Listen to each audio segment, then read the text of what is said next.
ہندوستان میں ایک ایسا دور آیا ہے جو ہمارے علم میں اس سے پہلے کبھی نہیں آیا۔ دور اکبری کو کسی قدر مشابہت ہے، لیکن دور اکبری بھی اس درجے میں خطرناک نہیں تھا جتنا یہ دور ہے جو اب چل رہا ہے۔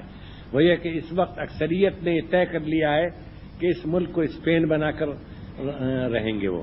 یعنی اس میں مسلمان رہیں گے لیکن اپنے تمام ملی تشخصات کو چھوڑ کر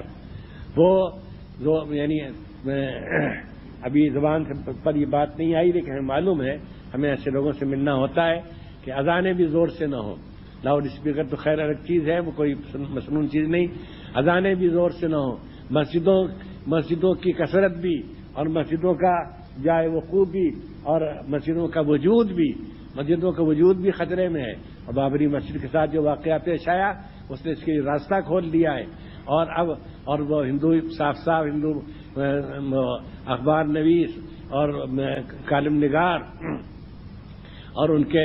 ذرا سوچنے سمجھنے والے انگریزی اخباروں میں جو مضامین نکل رہے ہیں اور ہندی اخباروں میں، ان میں صاف یہ ہے کہ یہاں مسلمانوں کو بالکل ہندو بن کر رہنا ہوگا، ہندوستانی بن کر رہنا ہوگا، یہاں مسلمان بن کر رہنے کی گنجائش اب نہیں ہوگی۔ وہ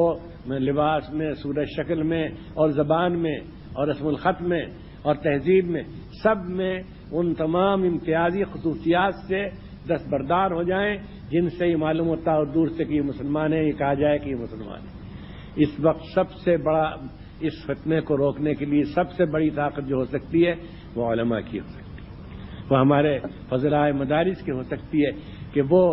جہاں جہاں کے رہنے والے ہوں وہاں کی مسجدوں میں تقریر کریں، جمعے کے دن تقریر کریں، عیدین میں تقریر کریں، خوشیوں کے موقع پر تقریر کریں، نکاح وغیرہ کی مجلسوں میں تقریر کریں کہ ہم کو اپنے پورے ملی تشخص کے ساتھ اس ملک میں رہنا ہے، کسی ایک چیز کو نہیں چھوڑنا ہے۔ ہم اس کے لیے بھی تیار نہیں کہ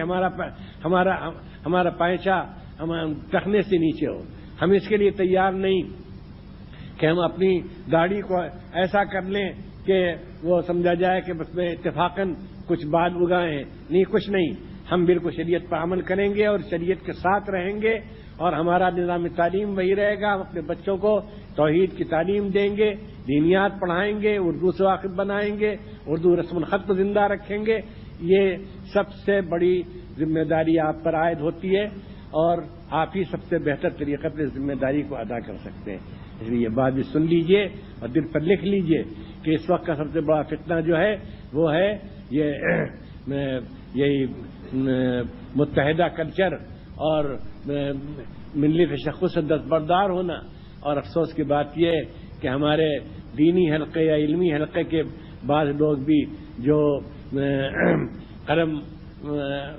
قلم کا استعمال جانتے ہیں اور زبان سے بھی علمی زبان بات کر سکتے ہیں، وہ بھی اس کی دعوت دینے لگے ہیں کہ مسلمانوں کو کسی بات پہ اصرار نہیں کرنا چاہیے، اور پرسنل لا کے سلسلے میں جو اصرار کیا اور سپریم کورٹ کے فیصلے کے خلاف، یہ بھی ایک غلطی تھی۔ مسلمانوں کے خامخواہ کے لیے ہندوؤں میں ایک رد عمل پیدا ہوا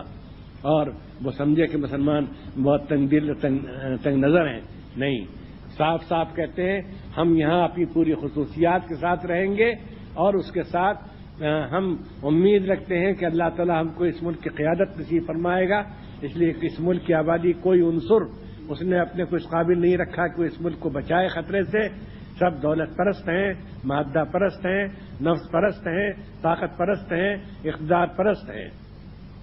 جہاں پرست ہیں۔ اس لیے ہم عزت کے ساتھ رہیں گے، ہم اپنے تشخصات کے ساتھ رہیں گے، لیکن عزت کے ساتھ رہیں گے، سر اونچا کر کے چلیں گے۔ ہماری نگاہیں شرم سے جھکی ہوئی نہیں ہوں گی، بلکہ ہماری نگاہیں بلند ہوں گی، اور ہم سمجھیں گے کہ ہم جو کچھ کر رہے ہیں وہ صحیح ہے، اور ہندوستان کا دستور اس کی اجازت دیتا ہے، اور ہندوستان اسی حالت میں رہ سکتا ہے، یہاں صحیح سلامت اور مامون و محفوظ اور خوشحال کہ جب اس میں ایک دوسرے کو اس کی آزادی دی جائے کہ وہ اپنے مذہب پر عمل کرے، مذہبی شاعر کا مظاہرہ کر سکے اور ان کو قائم رکھے اور اپنے ملی تشخص کو برقرار رکھے۔